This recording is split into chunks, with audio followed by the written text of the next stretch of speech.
internautas conectados na TV, estamos de volta com a entrevista na TV, a Simone Tuso, ela que é professora de graduação e mestrado da Universidade Federal de Goiás, ela também que é doutora em comunicação e cultura pela Universidade Federal do Rio de Janeiro, e ela veio falar sobre o seu livro Celebridade, Sociedade. Primeiro, um prazer receber aqui, Simone, seja bem-vinda. Muito obrigada, é um prazer imenso também estar aqui. É sempre muito bom falar com vocês, falar com o DM e poder falar sobre comunicação. A fama e a cultura da celebridade. Esse livro que foi lançado no começo do ano, que fala exatamente sobre essa relação de celebridade na sociedade, celebridade instantânea, enfim. Primeiro, que objetivou a fazer esse livro? Você que escreveu esse livro juntamente com a Lívia Marques de Figueiredo, né? Então, o que levou vocês a escreverem esse livro? Sempre uma inquietação, né? Quando a gente escreve um livro, eu acho que a primeira coisa você tem que estar inquieto com algo que esteja acontecendo na sociedade. E o que nos levou a escrever esse livro foi essa inquietação de tudo ter se tornado célebre. Uma celebrização pela exposição. Apareceu na televisão, hoje, mais do que isso, apareceu na internet, vira celebridade. Então, as pessoas passaram a dar crédito pela exposição e não pelo conteúdo. Então, há algum tempo atrás, quando a gente falava sobre celebridade, a gente estava falando sobre alguém que tinha conteúdo para mostrar. Então, você tinha profissionais célebres, pessoas célebres, porque tinham uma trajetória, porque tinham construído, porque tinham feitos para virarem celebridade. Hoje não. Hoje as celebridades acontecem principalmente por exposições mediatizadas. Então, falar sobre celebridade é, ao mesmo tempo, chamar a atenção da sociedade para que celebridade não é só isso. Celebridade é também aquele que produz, aquele que tem conteúdo, aquele que tem capacidade intelectual de transformar a sociedade e por isso se torna célebre.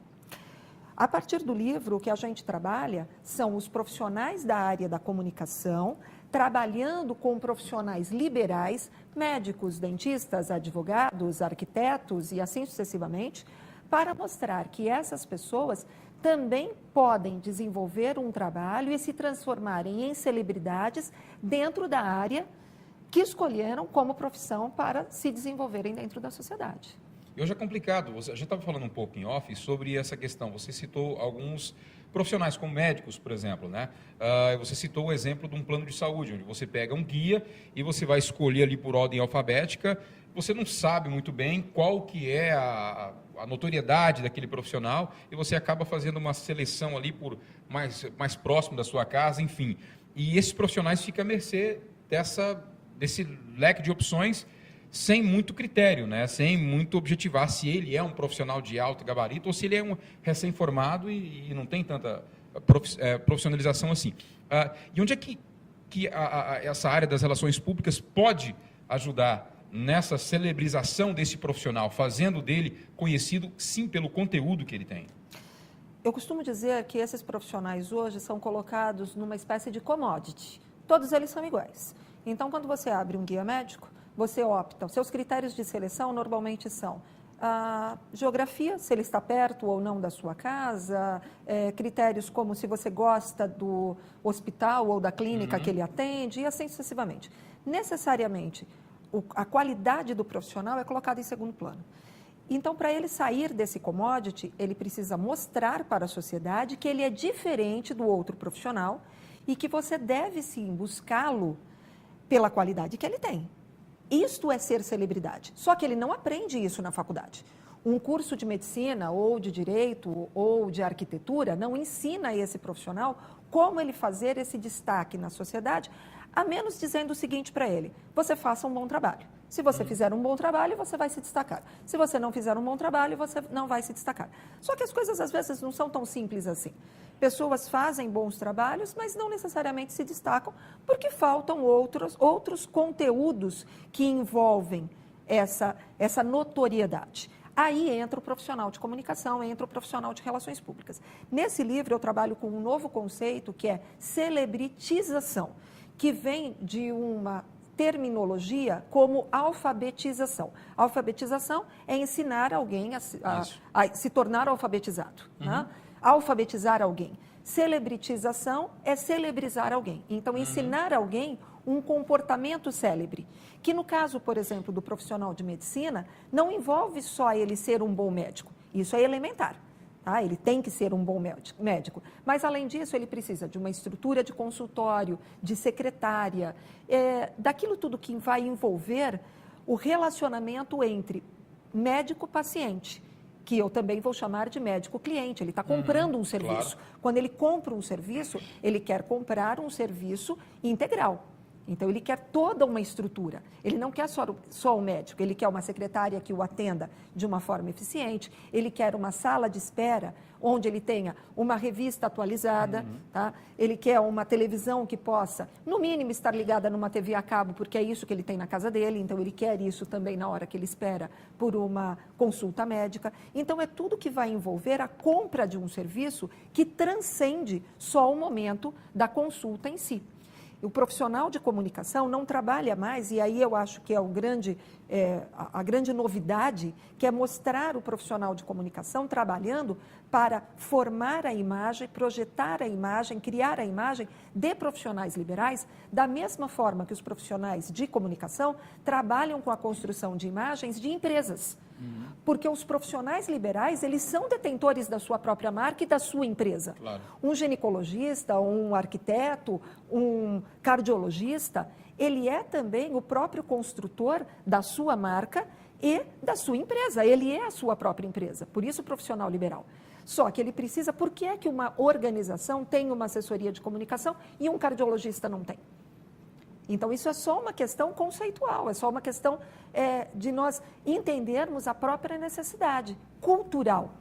A gente precisa mudar a cultura dos profissionais liberais para se juntarem aos profissionais de comunicação para formar essa imagem que seja reconhecida pela sociedade. Bom, hoje nós vivemos num momento em que a celebrização de uma pessoa ela se torna de forma quase que instantânea e por motivos completamente absurdos. Às vezes, chegam a ser literalmente absurdos mesmo. Por exemplo, no Facebook, seja no YouTube, algum vídeo que cai, alguma coisa engraçada. Por exemplo, igual, me esqueci agora, igual aquela moça, a Luísa voltou do Canadá, ao ponto dela realmente voltar do Canadá. Ela estava no Canadá, ao ponto de voltar no Canadá e ser recebida como celebridade, mas pelo fato de não ter conteúdo, da mesma forma que aparece, vai embora. É efêmero. O que se deve a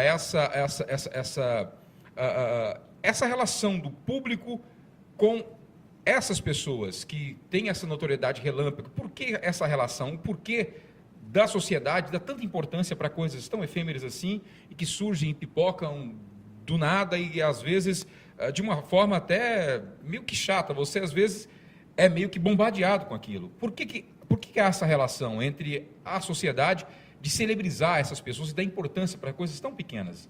Porque a própria mídia mudou e nós temos hoje uma mídia muito mais participativa a partir da internet, a partir das redes sociais. Aquele que era consumidor de mídia passa a ser também produtor e participante dessa mídia.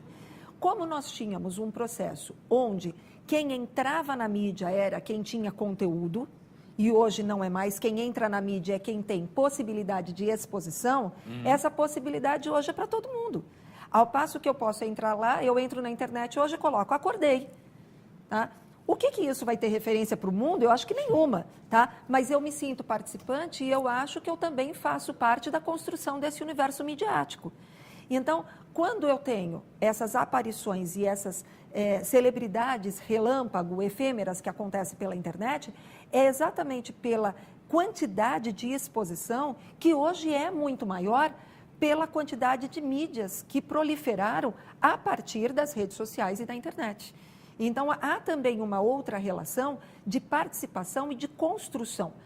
A sociedade que estava acostumada ao consumo também se vê no direito de participação da produção. E ao se sentir no direito da produção, ela começa a produzir aquilo que não tem conteúdo, mas aquilo que tem exposição. Então, eu trabalho não pelo conteúdo, mas pela exposição só e somente. E tudo aquilo que nasce como celebridade pela exposição tem uma tendência a desaparecer com a mesma velocidade do surgimento. Bom, outro assunto que a gente vai tratar aqui é sobre um estudo que foi feito pela Simone sobre o caderno Opinião Pública e também o caderno Força Livre, que fazem parte do editorial do Jornal Diário da Manhã. Inclusive, estudo esse que vai para o Intercom, né? Fala para a gente primeiro sobre esse seu primeiro contato com o Opinião Pública e com Força Livre e o porquê também de fazer esse estudo. Eu trabalho com a cadeira de formação de opinião pública e com o caderno com a disciplina Opinião Pública no curso de Relações Públicas da UFG. Dentro dessa disciplina, os alunos semestralmente fazem pesquisas. E no semestre passado, a opção foi por trabalharmos com o caderno Opinião Pública do DM, exatamente porque a gente queria, qual foi a inquietação? Toda pesquisa precisa de uma inquietação, claro. Senão não é pesquisa. Eu pesquiso porque eu quero descobrir alguma coisa. E o que a gente queria descobrir dentro dessa formação da opinião pública? O que muda no jornal impresso a partir do trabalho das redes sociais e da internet.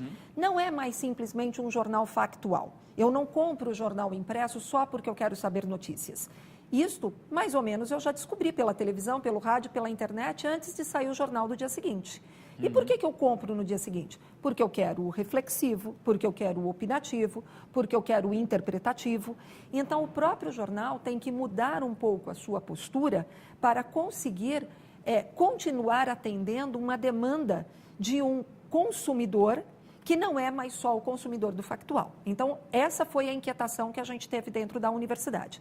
Eu gosto muito de levar a realidade para dentro da universidade. Então, as reflexões teóricas, para mim, elas só têm fundamento se efetivamente ela estiver fazendo parte da sociedade. Então, nós pegamos o caderno Opinião Pública, exatamente pelo título e por aquilo que ele traz para a sociedade, que é um caderno opinativo e reflexivo. Um caderno participativo, porque traz a sociedade para escrever sobre determinados assuntos que não nascem efetivamente dentro do jornal, mas que nascem da própria sociedade, e trazer o aluno para entender como isso funcionava. Então, o que nós viemos buscar foi uma interpretação do caderno Opinião Pública para entender como que o DM está trabalhando nesta nova realidade de um jornal que não é mais só factual. Com isso, nós conseguimos levar o trabalho para dentro de um GT, que é um grupo de trabalho, ou GP, Grupo de Pesquisa do Intercom, que é o maior congresso de comunicação do país, que nesse ano acontece em Fortaleza, em um grupo de trabalho sobre gêneros, exatamente porque a gente vai trabalhar com o gênero opinativo. Essa pesquisa continua, Alex, ela teve a sua conclusão. No próximo semestre, a gente já vai trabalhar novamente com os alunos para entender como que a gente continua a construção de um processo opinativo e não mais só factual dentro do jornal e não só informativo. O grande avanço é levar, de fato, um caderno todo para a exposição no evento, porque normalmente o que a gente tem são matérias opinativas. Sim. Aqui a gente está levando todo um caderno que foi analisado pela academia. Então, eu acho que a grande novidade, o que a gente está comemorando na academia, é poder levar esse resultado, um resultado que certamente vai ser muito importante para os olhos das outras universidades. Certamente, eu não tenho dúvidas do quanto isso, os próprios alunos e professores que estão participando do congresso vão ver isso a partir do DM e certamente vão buscar isso nos jornais impressos das suas cidades, dos seus estados. Então, eu acho que é todo um processo em cadeia. Aquilo que a gente leva como um estudo de caso feito aqui em Goiânia, no estado de Goiás, certamente vai ter uma repercussão em outras cidades e em outros estados brasileiros. Eu acho que isso que é mais importante. O congresso acontece quando? De 3 a 7 de setembro, em Fortaleza. Bom, eu recebi aqui a Simone Tuso, ela que veio falar sobre o seu livro, né? O livro que é Celebridade, Sociedade, e também, claro, falar sobre esse estudo que está indo para o Intercom. Olha, eu queria agradecer demais a sua presença aqui e, claro, desejar para você boa sorte aí. Obrigada. E, claro, deixar as portas abertas, que volte outras vezes aqui para a gente tratar de tantos outros assuntos que a gente pode tratar aqui. Afinal, comunicação é a nossa área e, claro, ela é especialista no assunto. E, claro, obrigado mesmo pela sua participação. Eu é que agradeço, Alex. Obrigada a todos vocês e certamente a gente vai se encontrar em outras oportunidades. Bom, o livro é Celebridade e Sociedade, saiu pela editora Kelps, né? escrito por ela, e também a Lívia Marques de Figueiredo, Que também é do programa de mestrado. que também é do programa de mestrado da Universidade Federal de Goiás, né? Bom, obrigado. E o DM Entrevista fica por aqui. Você continue na nossa programação. Lembrando que você pode rever essa entrevista no nosso portal e também no nosso canal no YouTube. DMTV Goiânia. Até o próximo programa. Tchau, tchau.